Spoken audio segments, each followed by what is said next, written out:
Muy, pero muy buenas tardes, queridos y apreciados hermanos. Son bienvenidos a nombre de Ministerios Personales de la Iglesia de Maranata en Cali. Son bienvenidos a esta clase laica de las 28 doctrinas fundamentales de la palabra de Dios y de la Iglesia Adventista. Y bien, como es ya usual entre nosotros, no abrimos la palabra de Dios sin estar seguros de que el Espíritu Santo está dirigiendo nuestro estudio. Así que en donde ustedes estén, muy reverentemente asuman una actitud de oración. Nuestro Dios, nuestro Padre, estamos muy felices de saber de que estás con nosotros y que tus bendiciones no cesan de caer en nuestros hogares. Gracias por este día y gracias por esta oportunidad de poder abrir tu palabra, estudiar de ella, alimentarnos y fortalecer nuestros conocimientos y nuestra fe. Espíritu Santo, te necesitamos en esta hora. Ven, asístenos a cada uno de nosotros en donde estemos. Abre nuestra mente y atesora estos principios de tu palabra en nuestro corazón. Lo pedimos en ese nombre que tanto amamos, en nombre de Jesús. Amén y amén.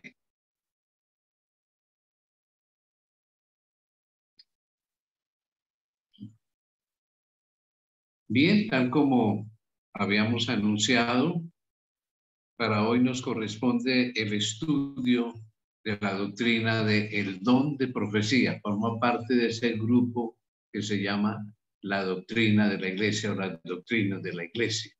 En el tema anterior estuvimos hablando de los dones, los regalos del Espíritu Santo y lógicamente uno de esos dones y regalos es el don de profecía, que de paso, como estudiamos ya también en un tema anterior, es una de las características del remanente, o sea, del pueblo final, del pueblo de los últimos tiempos. Y muy conveniente, lógicamente, de estudiar qué es el don de profecía. Vamos a verlo, esto no es algo nuevo, es algo desde muy al comienzo de nuestra historia bíblica. En las escrituras, un profeta es uno que recibe comunicaciones de Dios y transmite sus intenciones a su pueblo. Los profetas no profetizaron de su propia iniciativa, porque ellos quisieron, porque se les ocurrió, porque alguien les dijo. No, la misma palabra de Dios, por inspiración del Espíritu Santo, le dijo a Pedro en su segunda carta, capítulo 1 y verso 21, lo siguiente que nos aclara este punto. Porque nunca la profecía fue traída por voluntad humana, sino que los santos hombres de Dios hablaron siendo inspirados por el Espíritu Santo. Así que el profeta es una persona que recibió comunicaciones de Dios y la transmite no por voluntad propia, sino más bien por la voluntad de Dios. A través de los años, veamos que Dios ha dado revelaciones de su voluntad para su pueblo por medio de individuos en los cuales se manifestó el don de profecía. Y entonces el profeta Amós en su capítulo 3, verso 7, justamente dice, porque no hará nada Jehová el Señor sin que revele su secreto a sus siervos, los profetas. Qué lindo es Dios. Y sí, por eso a través de toda la Biblia vemos la voluntad declarada de Dios a través de todos los momentos, los tiempos históricos, hasta el final, hasta el momento que todavía no hemos vivido, porque Apocalipsis abarca hasta el tiempo de la venida de Jesús y aún más allá de la venida de Jesús. Entonces, no hace nada sin que revele su secreto. Y uno de esos grandes secretos es el libro de Apocalipsis, que justamente en hebreo eso es lo que quiere decir, ¿ya? Contar un secreto. Bien, sigamos viendo entonces el don profético a través de los tiempos bíblicos. ¿Cuál es entonces la función del don profético en el Nuevo Testamento. Ya mencionamos algo del Antiguo, ahora mencionemos en el Nuevo. Pues en el Nuevo Testamento le concede a la profecía, se le concede un prominente lugar entre los dones del Espíritu Santo. No es algo que ocupe el último lugar, ni por si acaso es un añadido, algo que le faltó al Espíritu Santo. No, era un papel importantísimo. Vamos a ver algunos textos bíblicos que nos comprueban lo que estamos diciendo al respecto. Leamos de Romanos capítulo 12, el versículo 6. De manera que teniendo diferentes dones, según la gracia que nos es dada, si el de profecía, úsese conforme a la medida de la fe, y nótese, lo menciona de primero. El de profecía, úsese conforme a la medida de la fe. En 1 Corintios 12, 28, entonces la palabra de Dios nos dice, y aún nos puso Dios en la iglesia, primeramente apóstoles, luego profetas. Ahí ocupa el segundo lugar de importancia. Lo tercero, maestros, luego los que hacen milagros, después los que sanan, los que ayudan, como los diáconos, los que administran, tesoreros, los que tienen don de lenguas, o sea, el don de idiomas, porque ha sido mal interpretada esta palabra y no está en conformidad con lo que en griego significa. Gloxa en griego significa idiomas, se ha traducido como lengua, pero realmente son idiomas, no jeringonza. Entonces, nótese que en este listado los profetas van de segundos. En Romanos 12 estaba de primero ese don de profecía. Leamos lo que dice Efesios 4:11. Y él mismo, el Espíritu Santo, Cristo Jesús, constituyó a unos apóstoles, a otros profetas, ocupa el segundo lugar, a otros evangelistas, a otros pastores y maestros, etc. Sigue ocupando ahí un segundo lugar, o sea que el don de profecía, el papel de los profetas es primordial, es muy importante. Sigamos viendo el papel que jugaron los profetas en el Nuevo Testamento, porque en el Antiguo, pues sobradamente, ustedes saben que hay una cantidad de libros de profetas mayores y menores en el Antiguo Testamento. Pues se dice en la palabra de Dios que los profetas, porque hubo profeta obviamente en el Nuevo Testamento, ayudaban a fundar la iglesia, cimentarla, organizarla. La iglesia ha sido edificada sobre el fundamento de los apóstoles y de los profetas, siendo la principal piedra del ángulo Jesucristo mismo. En estudios anteriores hemos visto justamente ese aspecto, pero leámoslo hoy otra vez de Efesios 2, versículos 20 y 21. Y reza en la siguiente manera. Edificados sobre el fundamento de los apóstoles y profetas. Nótese, está en segundo lugar ahí también.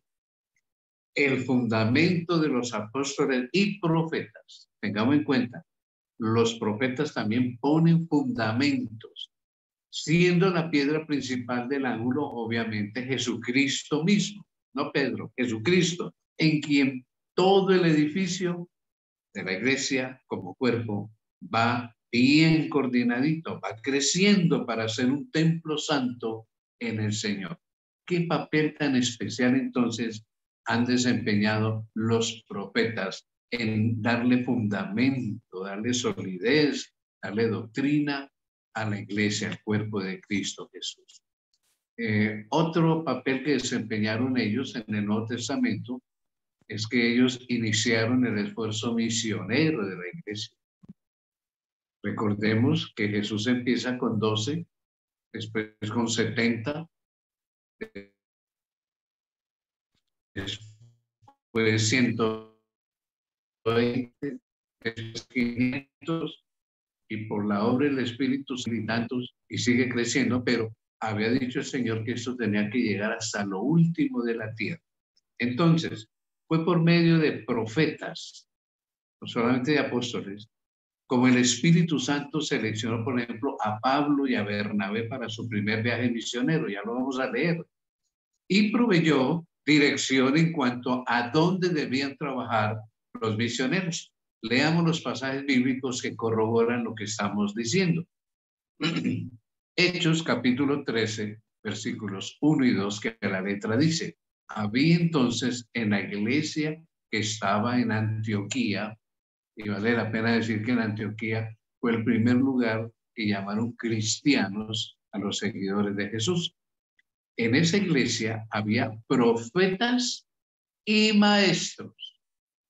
Lo que pasa es que no se mencionan los nombres de los profetas, pero su existencia y su papel muy importante en la iglesia primitiva. Y entonces, profetas y maestros, y en 2 puntos menciona algunos: Bernabé, Simón, el que se llamaba Níger, Lucio de Cirene, Manaén, el que se había criado junto con Herodes el tetrarca, y Saúl. Entonces, ahí hay profetas y maestros. Ministrando estos al Señor y ayunando, dijo el Espíritu Santo. ¿Vea? Es que yo siempre he dicho, el libro de Hechos de los Apóstoles debía llamarse el libro de los Hechos del Espíritu Santo. Dice aquí el Espíritu Santo: apartadme a Bernabé y a Saulo para la obra a que los he llamado. Entonces los profetas y los maestros de la iglesia están siendo dirigidos por el Espíritu Santo. Hechos 16, versos 6 al 10, agrega: y atravesando Frigia y la provincia de Galacia, les fue prohibido por el Espíritu Santo hablar la palabra en Asia, y cuando llegaron a Misia, intentaron ir a Bitinia, pero el Espíritu no se lo permitió. Quiere decir que los profetas y los maestros de tiempo eran dirigidos por el Espíritu Santo, y pasando junto a Misia, descendieron a Troas, y se le mostró a Pablo una visión de noche. 2 puntos. Un varón macedonio estaba en pie, rogándole y diciendo: pasa Macedonia y ayúdanos. Cuando vio la visión, enseguida procuramos partir para Macedonia, dando por cierto que Dios nos llamaba para que les anunciésemos el evangelio.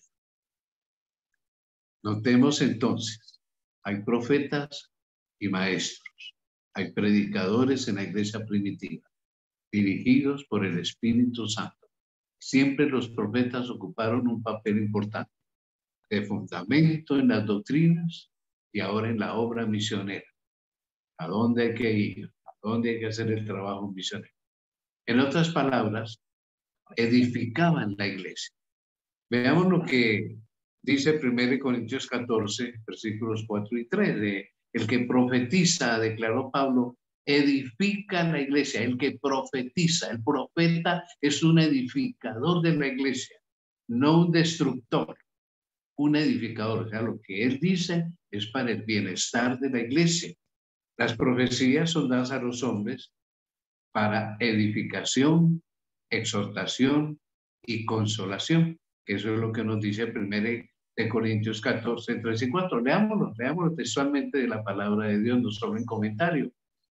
Pero el que profetiza habla a los hombres para edificación, exhortación y consolación. No solamente da profecías del futuro, nótese, edifica, exhorta, amonesta y consuela. El que habla en lengua extraña, en otro idioma, a sí mismo se edifica, porque nadie le entiende. Pero el que profetiza edifica la iglesia. Así que sobre el don de idiomas, de lenguas, está el don de profecía. Es edificante, es beneficioso. Entonces, qué importante ha sido el don de profecía en la iglesia. Ahora bien, los profetas hicieron un papel de unión y de protección en la iglesia primitiva y a través de los tiempos donde ha habido profeta del Señor. Los profetas ayudaron a producir la unidad de la fe y protegieron a la iglesia contra las falsas doctrinas. Gracias a ellos, el Espíritu Santo ha podido mantener esa unidad doctrinal que hay en su palabra y en la iglesia. Leamos de Efesios capítulo 4, versículos 13 y 14. Hasta que todos lleguemos a la unidad de la fe y del conocimiento del Hijo de Dios, a un varón perfecto, a la medida de la estatura de la plenitud de Cristo, para que ya no seamos niños fluctuantes, llevados por doquiera de todo viento de doctrina, por estratagema de hombres que para engañar emplean con astucia las artimañas del error. Entonces, para eso se ha dado el papel de los profetas, para poder conseguir todo esto, llegar a la perfección, llegar a asimilar el carácter de Jesús, estar firmes en las doctrinas y no dejarnos engañar. Dios los ha utilizado, el Espíritu Santo los ha utilizado para entonces fundamentar a su iglesia, que somos todos nosotros y los que han militado en el pasado.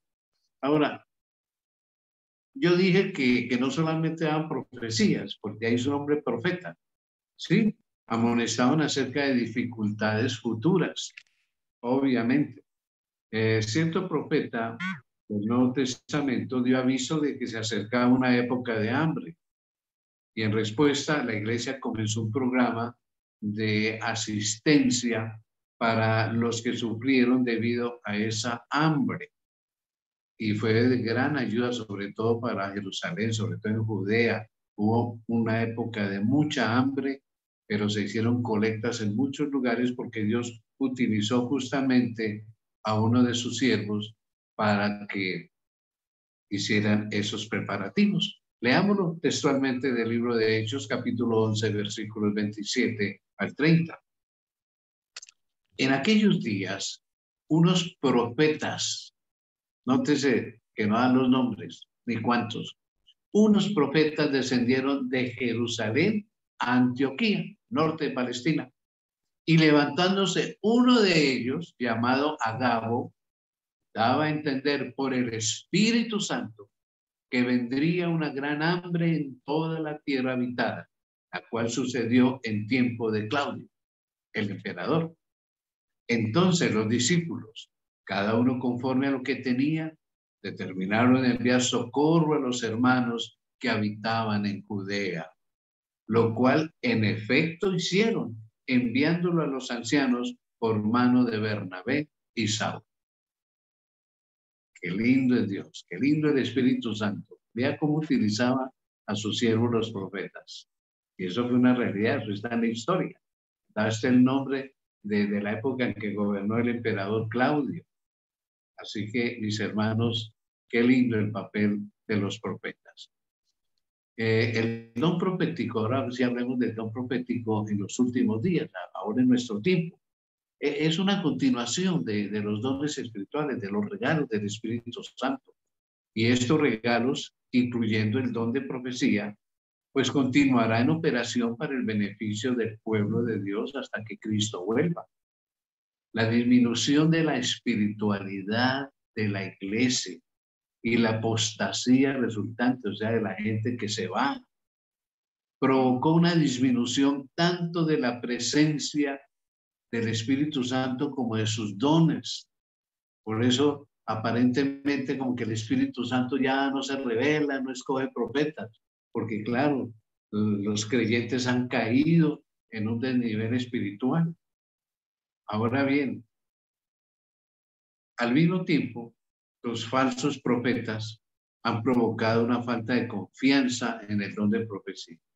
Y esto se ha popularizado especialmente en las iglesias evangélicas, en donde muchos presumen tener el don de profecía.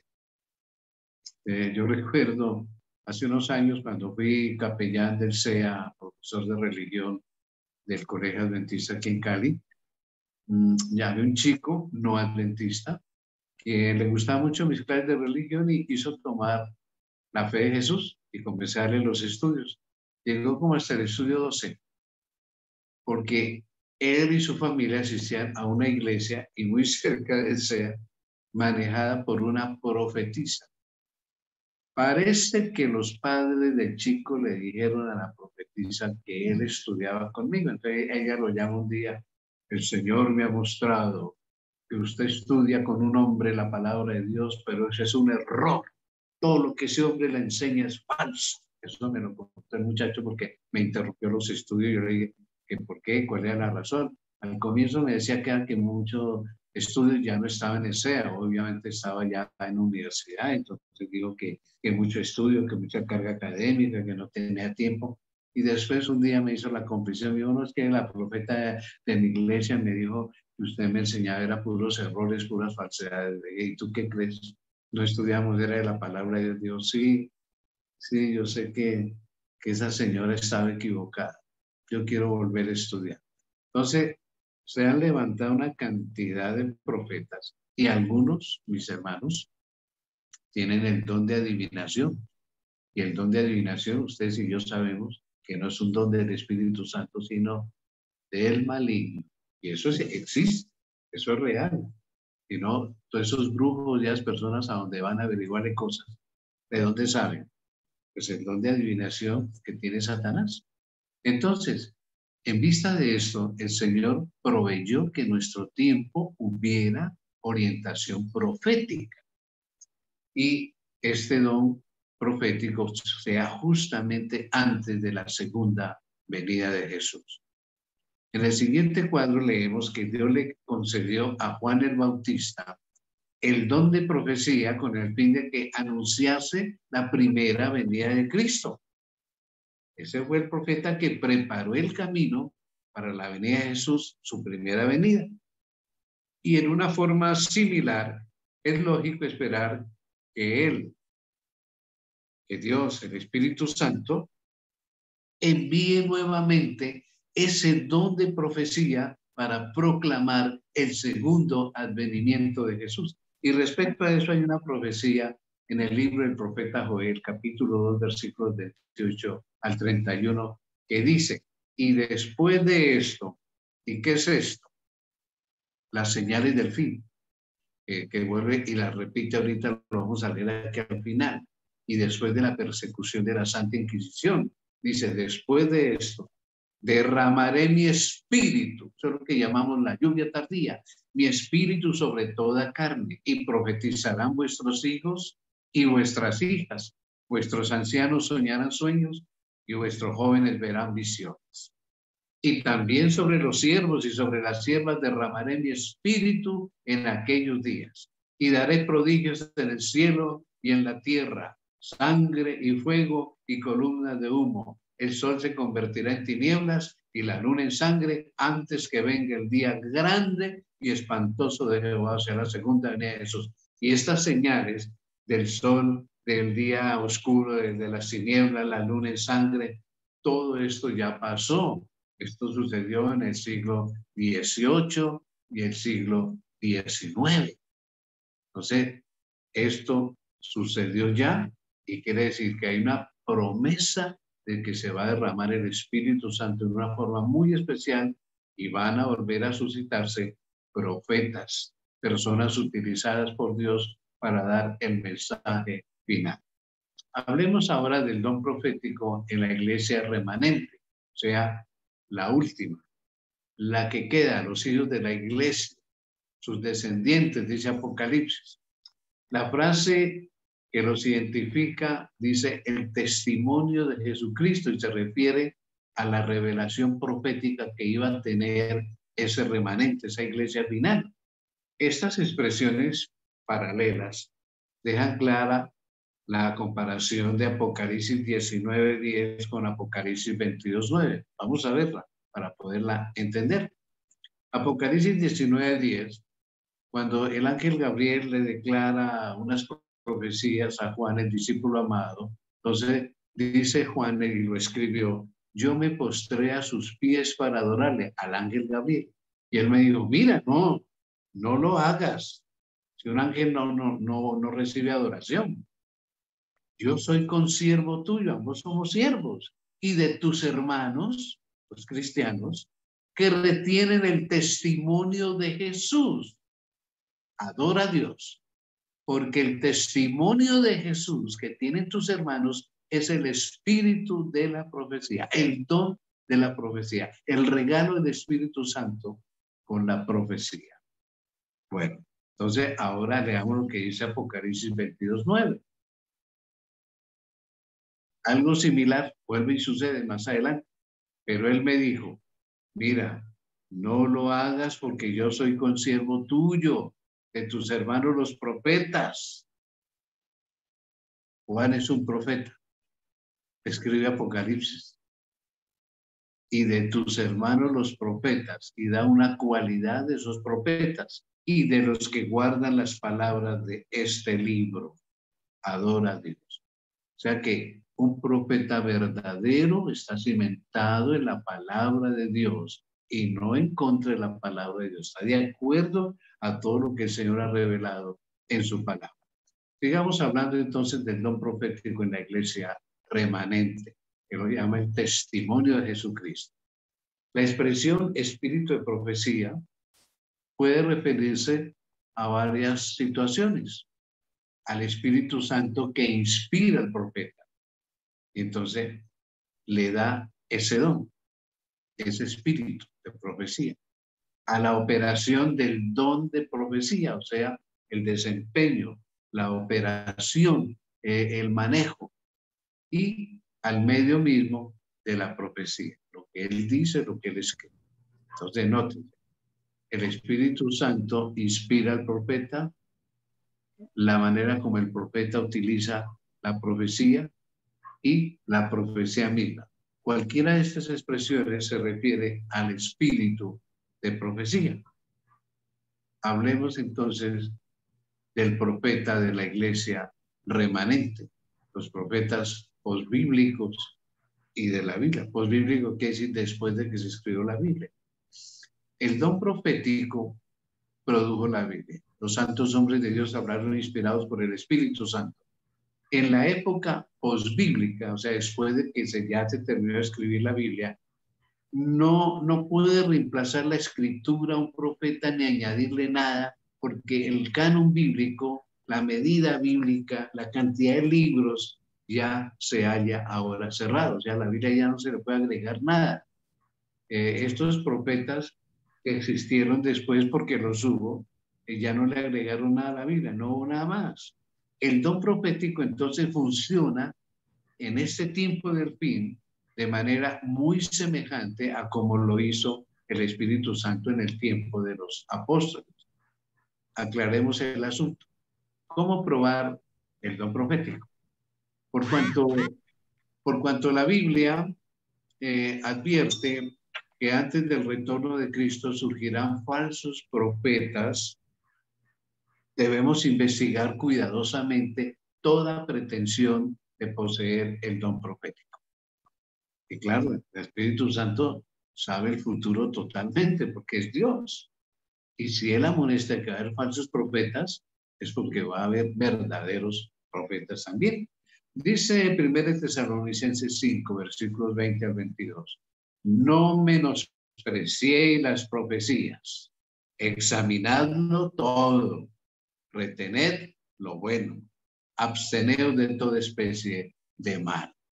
Entonces, si vemos que ha surgido por ahí alguien que dice tener el don de profecía, dice, no la menosprecie, pero sí examínela bien. Examine a ver si está en conformidad con la palabra y retenga lo bueno. ¿Cómo probar entonces el don profético de alguien, de una persona? Pues ver si lo que dice, lo que predica, lo que escribe, está de acuerdo con la Biblia. Un profeta posterior no debe contradecir a los profetas anteriores a él. El Espíritu Santo jamás se contradice. Y si es inspirado por el Espíritu Santo, tiene que estar en conformidad con lo que está escrito en la Biblia. Por otro lado, debe suceder lo que predice, ¿no? Si bien las predicciones pueden comprender una porción comparativamente pequeña del mensaje profético, su exactitud debe demostrarse que lo que dice es verdad. ¿Cuántos han profetizado que en el año 2000 era el fin del mundo? ¿Cuántos han dicho que no, que en el 2007, que no, que en el 2015? Ya incluso hay uno por ahí que anda diciendo que nos quedan 7 años. que el coronavirus llegó y que en 7 años es la demostración que el mundo se acaba. Fechas y fechas y no se cumplen, son falsos profetas, ¿no? Entonces, el verdadero profeta debe cumplirse lo que él dice para saber de qué es un verdadero profeta. Ahora, debe ser una persona que debe reconocer a Cristo venido en carne, su encarnación, no como un espíritu por ahí, no. Es que hay muchos que no aceptan la humanidad de Jesús. El verdadero profeta debe confesar la enseñanza bíblica relativa a la encarnación de Cristo. Debe creer en su divinidad y su preexistencia, o sea, de siempre Dios, su nacimiento virginal, su verdadera humanidad, etcétera, todo lo que dice la palabra de Dios, y no salir con teorías raras acerca de eso. Ahora, el profeta, supuesto profeta, debe llevar un fruto bueno o malo. Podemos discernir a los falsos profetas por sus frutos, o sea, por lo que hace, por lo que dice, por su influencia. Dice Jesús en Mateo 7, versículos 15 al 20, lo siguiente: guardaos de los falsos profetas. Quiere decir que hay verdaderos. En contraposición, se levantan falsos profetas que vienen a vosotros con vestidos de ovejas, ay, tan lindos, pero por dentro son lobos rapaces. Por sus frutos los conoceréis.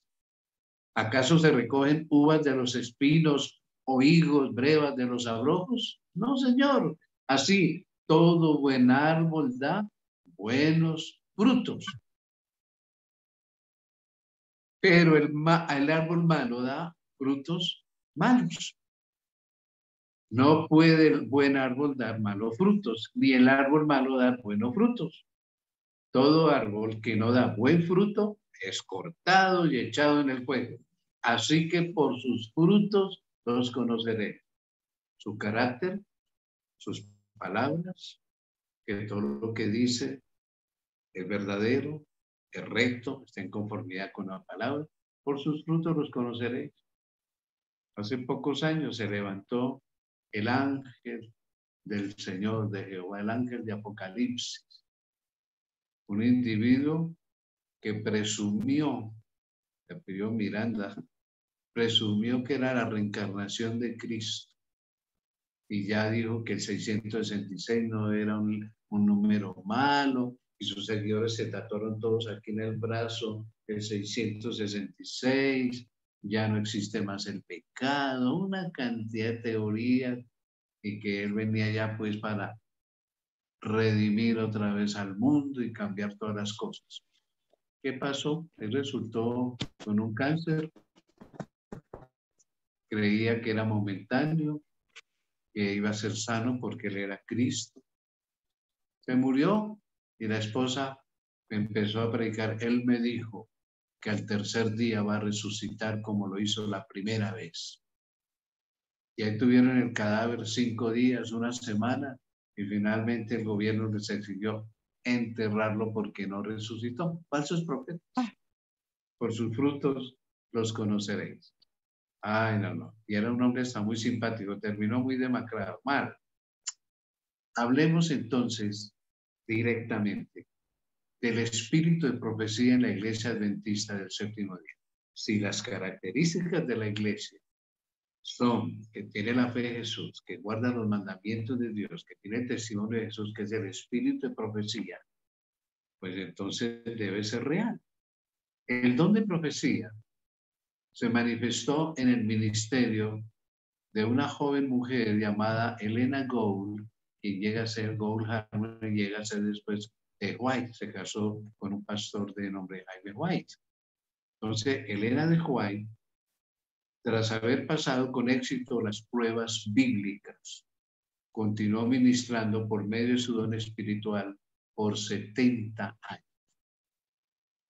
Y es algo insólito, ¿no? Que sabemos por la historia de la iglesia adventista que Dios eligió primero a 2 hombres, fuertes, jóvenes, inteligentes, pero a ellos les dio miedo asumir ese papel. Uno de ellos se llamó Guillermo Fox, y ellos rechazaron la invitación de Dios a recibir el espíritu de profecía. Más tarde, cuando oyeron las visiones de Elena de White, dijeron, esa es la que Dios nos mostró.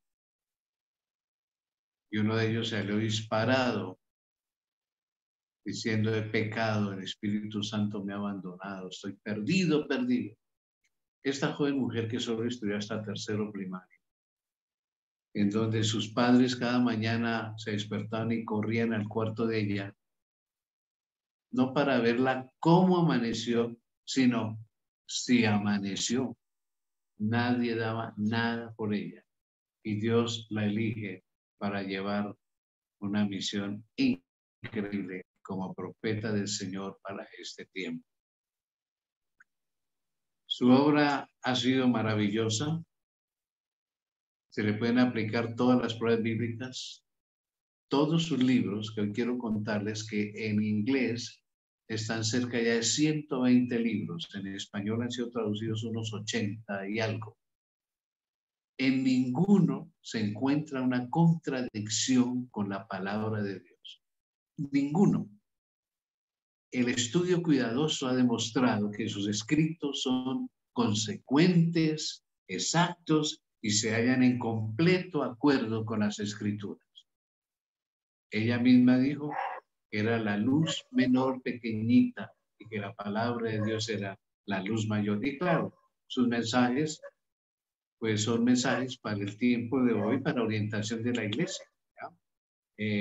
Sus predicciones, porque Dios la utilizó para hacer predicciones, las hubo, las hay y las habrá para el futuro y se están cumpliendo todas. Hay una exactitud en las predicciones de lo que Dios le mostró en visiones.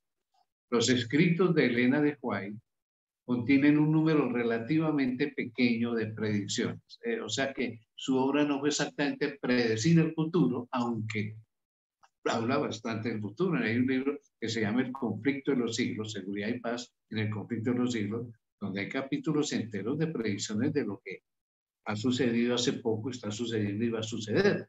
Pero su mayor obra, porque es que ella tuvo más de 2000 visiones y ella escribió más de 3000 páginas manuscritas y casi siempre eran amonestaciones, exhortaciones, orientaciones. Entonces, sus predicciones no fueron tantas como su otro trabajo y pueden ser todas comprobadas, sus predicciones, sus profecías, con una exactitud asombrosa y de lo que falta todavía. Entonces, hablando de esas predicciones, hay una, por ejemplo, que ha sido cumplida, como fue el surgimiento del espiritismo moderno en 1850. Cuando el espiritismo acaba de surgir, Elena de White, Dios le mostró y ella lo identificó como uno de los engaños de los últimos días. Y desde esa época, el espiritismo se ha esparcido por todo el mundo, adquiriendo millones de adherentes y en diferentes formas. En el África es una cuna de espiritismo impresionante. Este país que está siendo mencionado en este momento, Haití, por el asesinato de su presidente, el vudú y las prácticas satánicas son impresionantes. Cuba, Brasil, hermanos míos, y claro, Colombia pues no se destaca, pero de que hay tanta brujería y tanto espiritismo, sí, lo hay, lo conozco, lo he enfrentado, por gracia del Señor. Entonces, esta predicción de ella, de que el espiritismo iba a ser un gran engaño en los últimos días, lo es, está siendo y va a seguir siendo. Ahora, ¿qué aplicación profética o de las cosas proféticas tiene ella? Por ejemplo, hablando de Jesús. Caramba, el reconocimiento de su encarnación, de su divinidad, de su carácter, es una cosa lindísima. Hay un libro que se llama El deseado de todas las gentes. Este libro ha sido aclamado, premiado como el número 1 de aplicación práctica de la vida de Cristo. A través de los siglos ha habido concursos sobre escritos literarios sobre la vida de Cristo. Y hay uno que un hombre italiano escribió Él era incrédulo y dijo, voy a escribir un libro para probar de que Jesús no existió y que es una fábula de la Biblia. Y al cabo de años de sus investigaciones resultó escribiendo la vida de Cristo, que ha ocupado el primer puesto como un libro literario. Se convirtió este hombre, el de Elena de White, de toda la gente, ha sido premiado y aclamado como la mejor versión práctica de la vida de Jesús.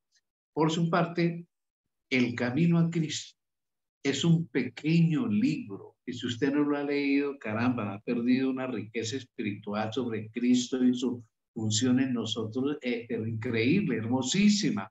Está ampliamente difundido. Ha llevado a millones de personas a establecer una profunda relación con el Salvador. Está ya en más de 120 idiomas. Es un pequeño pero gigantesco libro en su contenido. Hermoso. Me lo he leído cualquier cantidad de veces, porque bien vale la pena. Y si usted no lo ha hecho, yo se lo recomiendo. ¿Quién sino una persona inspirada podía escribir un libro tal? Así que la influencia del ministerio de Elena de White por más de 70 años ha pasado del siglo XIX al siglo XX, porque muere en 1927, y la iglesia recibió ese don profético con consejos, con orientaciones que revelan el impacto de su vida y su mensaje. ¿Usted quiere saber cómo criar sus hijos? Existe el libro Conducción del Niño. ¿Cómo manejar su hogar en todos los aspectos? El hogar cristiano.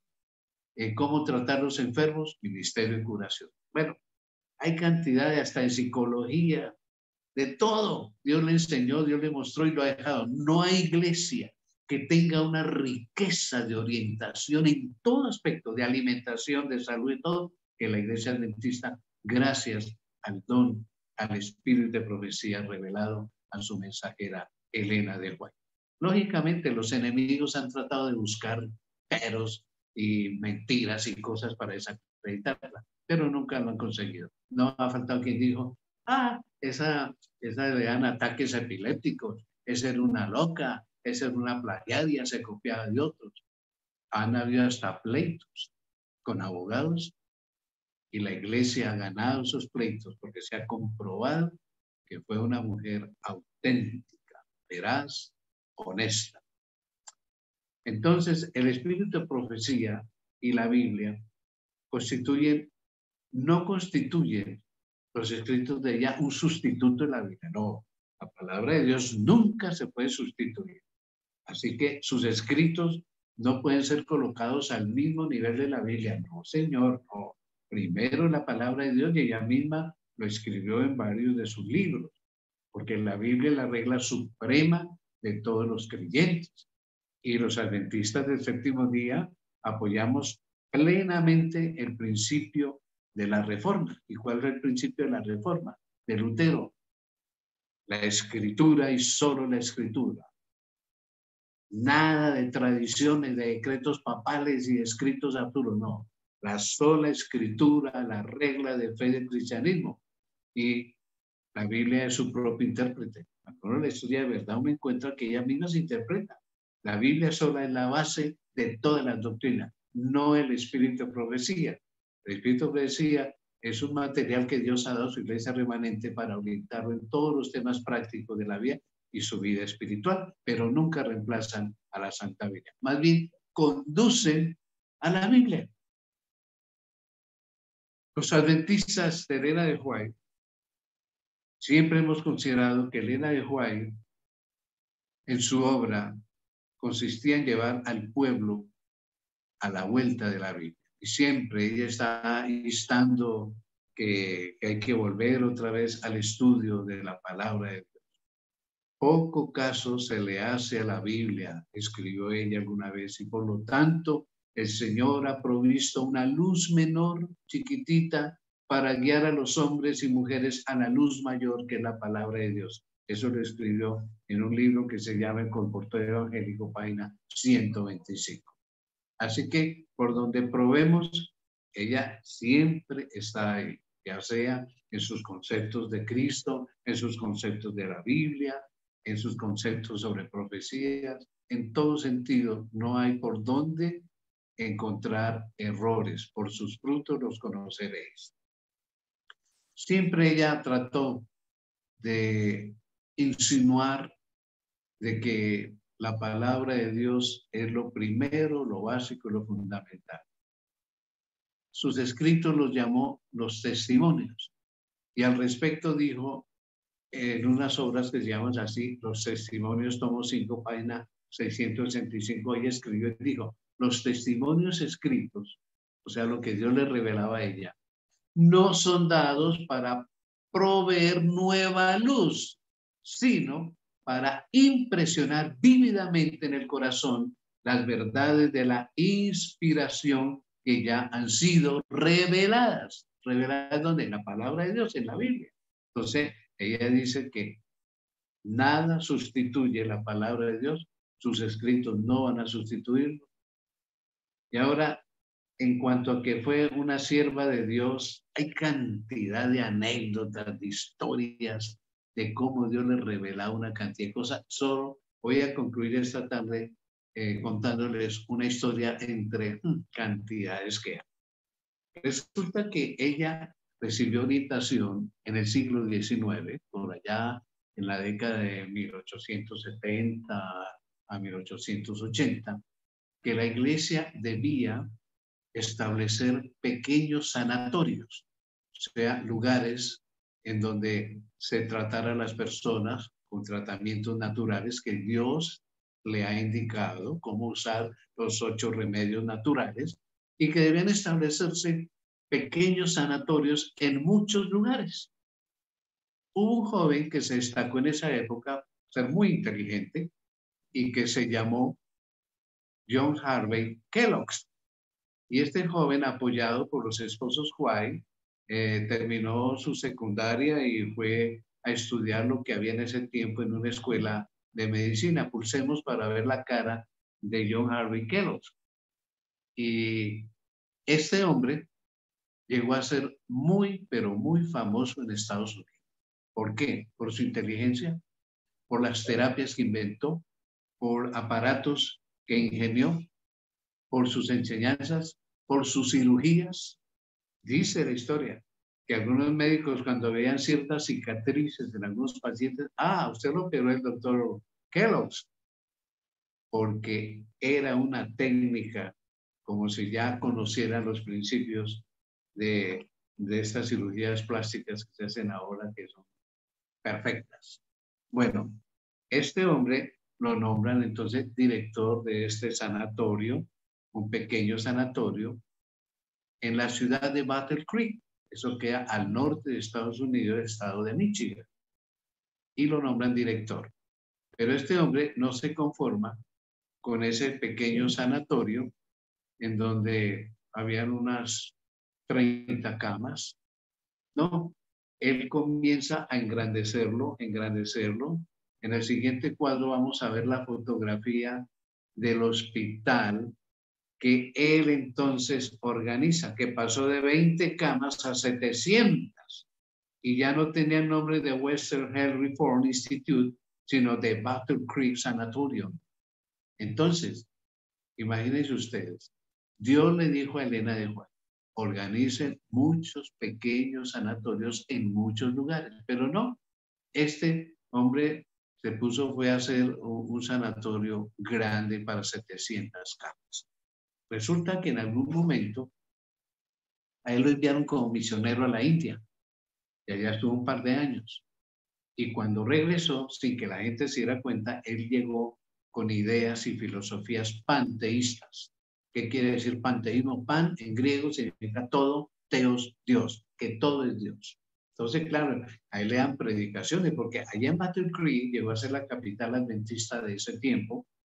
Había un orfanatorio, un ancianato, una fábrica de alimentos, el hospital, la casa publicadora y un templo que se llamó el Tabernáculo Daim. Le cabían 3.500 personas. Tenía más de 300 clases de escuela sabática, una cosa impresionante. y le dan la oportunidad al doctor Kelos de predicar ahí. Y claro, la gente eso aplaudía lo que él predicaba. Esta cámara de los ojos, que funciona sin pilas, sin electricidad, que se acomoda sus lentes automáticamente, de día, de noche. Bueno, describía anatómica y biológicamente eso y decía, no vemos a Dios ahí, ahí está Dios. Y todos, ¡ah! El corazón, lo primero que comienza a trabajar y lo último que deje de trabajar, bombeando tantos litros de sangre diariamente, sin pilas, sin electricidad, sin otros mecanismos. Ahí no vemos a Dios. Ahí está Dios. ¡Ah! Amén. No veían el veneno que le está metiendo ideas panteístas, porque en la India el panteísmo es que todo es Dios. La flor es Dios, el árbol es Dios, la ovejita es Dios, el ratón es Dios, la cucaracha es Dios, y por eso ellos no matan cucarachas, ni ratones, ni culés, ningún animal, porque tal vez haya unos que en la reencarnación de que algún familiar reencarnó ahí, o es Dios mismo que está ahí. Eso lo pueden confirmar por internet. Bueno, la gente creía mucho en él y resulta que después que vino a la India, a él lo mandan a hacer una campaña por allá en California. Y él se fue. Esta es otra foto del sanatorio de 20 camitas que él le llevó a 700 camas. Y estando él por allá, inexplicablemente estalló un incendio en este hospital. ¿Y qué sucedió? Que a duras penas, pulsemos para ver la foto del señor ahí encima de lo que él fundó, a duras penas pudieron sacar a todos los pacientes, no murió ninguno, pero el hospital, veamos en la siguiente fotografía de ese tiempo, el hospital se consumió totalmente. Eso fue el 18 de febrero de 1902. En ese tiempo, hacía aproximadamente unos 10 años, la dirección de la Iglesia Adventista, que se llama Asociación General, le pidió a Elena de White que se fuera para Australia para organizar la obra adventista en Australia. Y estando ella allá, Dios le mostró todas estas cosas. Entonces, ¿qué pasó?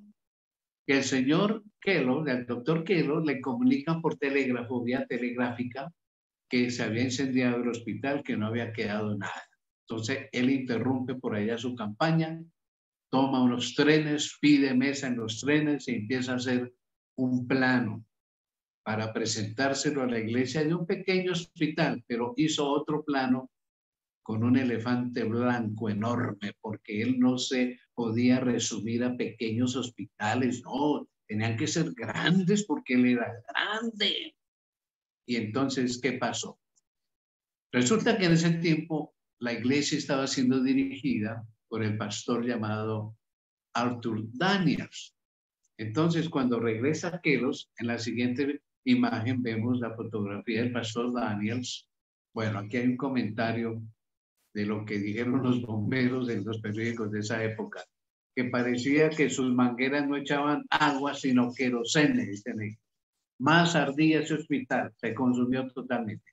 Entonces, el pastor Arthur Daniels, quien dirigía la iglesia en ese tiempo a nivel mundial, le sugirió al doctor Kelos que escribiera un libro sencillo sobre fisiología y salud y que fuera vendido por los adventistas del séptimo día en los Estados Unidos y que quizás se podía vender 500,000 de copias y que las ganancias fueran usadas para reconstruir el sanatorio, un pequeño sanatorio. Entonces, el doctor Kelos, ni corto ni perezoso, se escribe un libro de 578 páginas. Aquí vemos entonces una fotografía, usted la ven ahí toda viejita, ¿no? Desgastada, es un libro normal, natural, una fotografía que llega de esos tiempos, 1902, y se llamó The Living Temple, el templo viviente. Así lo tituló el doctor Kelos, pero estaba lleno de filosofía panteísta.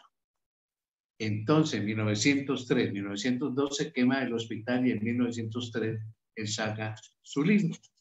Resulta que el doctor Kellogg, cuando terminó el manuscrito, lo lleva a la casa editora que hay en Battle Creek, que es de la iglesia. Allá se imprimía folletos, libros, revistas. Y lleva el manuscrito.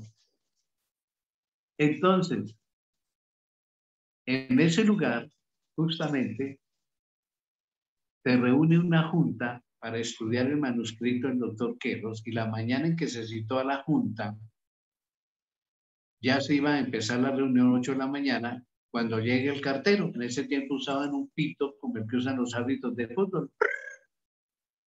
Entonces el director de la impresora se levantó y fue, recibió las cartas. Y mientras se dirigía a la sala de juntas fue hojeando los sobres. De pronto vio un sobre que decía, remite Elena de White. En ese tiempo se pegaban estampillas con el valor del envío del correo. Uno compraba estampillas y las pegaba y le ponían un sello con la fecha. Miró la fecha y vio que hacía 2 meses Elena de White desde Australia había mandado esa carta. Entonces se sentó allá en la sala de juntas y no se aguantó las ganas y abrió la carta y empezó a leerla. Y dicen los que estaban ahí que a medida que leía la carta, su rostro empalideció y comenzó a sudar frío. Entonces le preguntaron, ¿qué? Malas noticias, cuéntenos. Dicen, miren, señor, este sobre. Pásenlo, véanlo. Hace 2 meses ella puso esa carta, porque eso era lo que demoraba el correo desde Australia hasta el norte de Estados Unidos, porque tenía que venir por barco, después por tren, por diligencias, tiradas por caballo en el tiempo. Bueno, ¿qué dice? ¿Qué pasa? Palabras más, palabras menos. Él les leyó y decía, queridos hermanos, ¿quién autorizó a John Harvey Kellogg a escribir en sus libros todas esas filosofías panteístas? Dios me ha mostrado que eso no es verdad, no es correcto y le va a hacer mucho daño a la iglesia adventista. Ese día se discutió ahí y la Junta decidió no imprimir el libro del señor Kellogg. Entonces la pregunta era, ¿quién le dijo a Elena de White hace 2 meses que hoy nos íbamos a reunir para estudiar la impresión de este libro? ¿Quién? Pues Dios, el Espíritu Santo. Y cosas como esta sucedieron en aquellos tiempos. Ahora bien, esta foto es de la imprenta Review and Herald. ¿Por qué? Porque pasaron meses y entonces John Harvey Kellogg seguía insistiendo, imprímame en el librito, mire, yo le hice unos arreglitos, mentira. Y vino otro director de la Review and Herald y aprobó imprimir el libro, cuando el Espíritu pues ya había dicho no.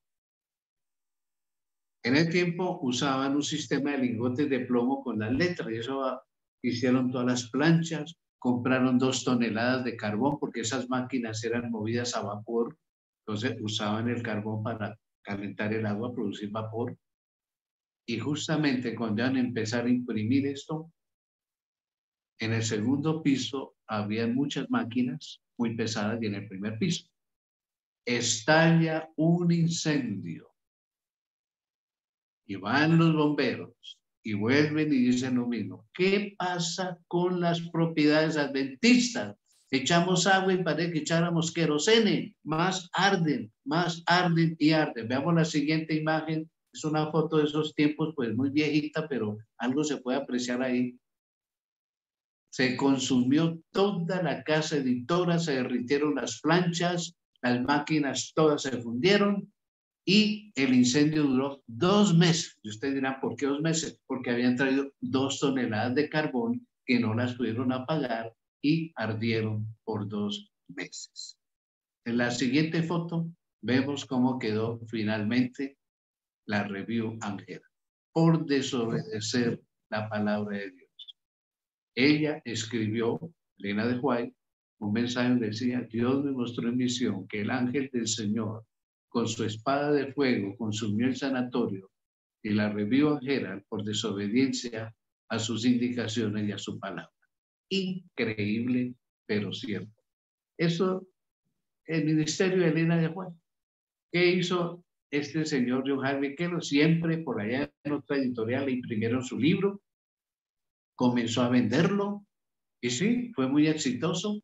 Le pasó unos planos a la iglesia y otros para la realidad, y cuando unos pensaron, vieron cómo crecía ese nuevo sanatorio, que debía ser pequeño y que debían hacerse en otros lugares también, otros pequeños, y miren ustedes el resultado. Veámoslo en esta foto.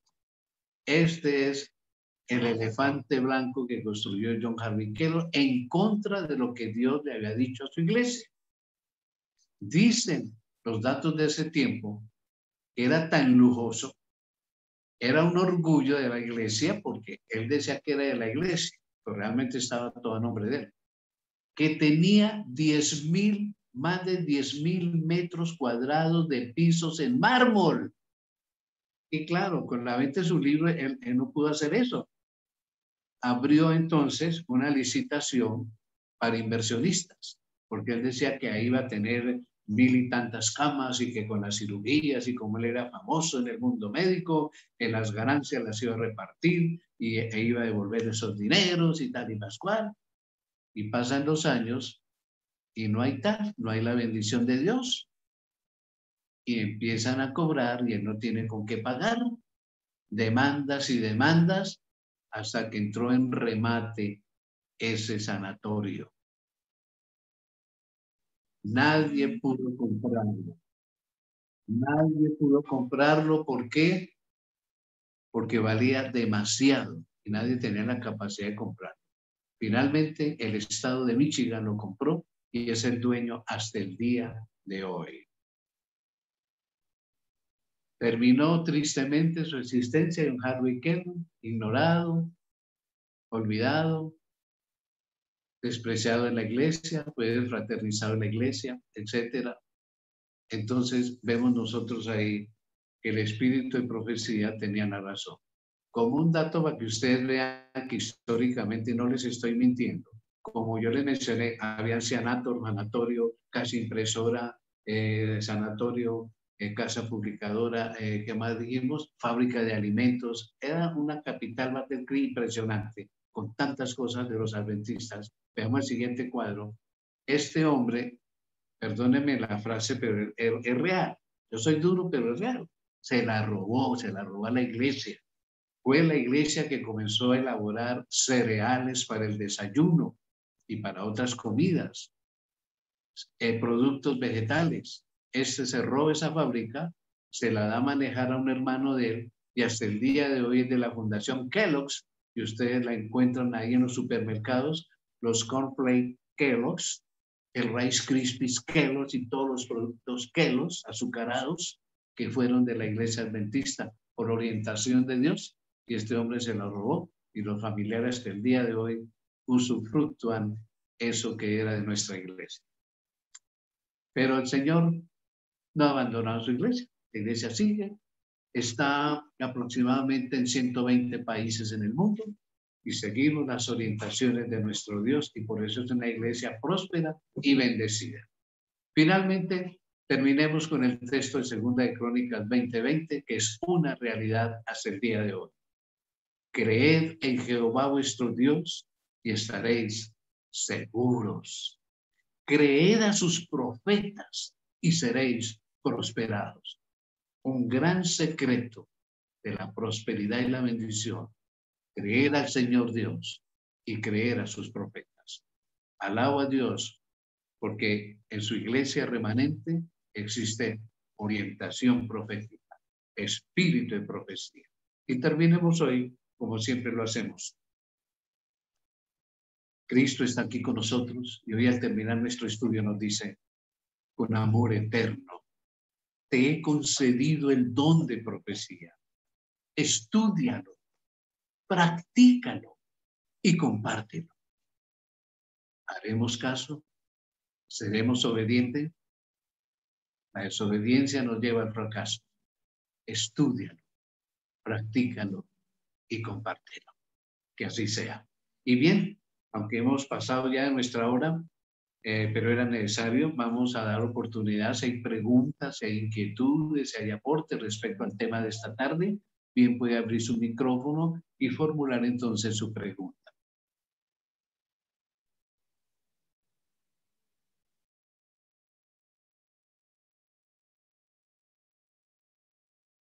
Bueno, parece que no tenemos preguntas. Todavía permanecen unas 20 personas. Entonces, demos gracias al Señor por el estudio de esta tarde. Gracias, pastor. Muy completo. Muchas gracias. Oremos. Gracias a ustedes. Dios le bendiga. Padre nuestro que estás en los cielos, ¿cómo apreciamos las orientaciones de tu santa palabra?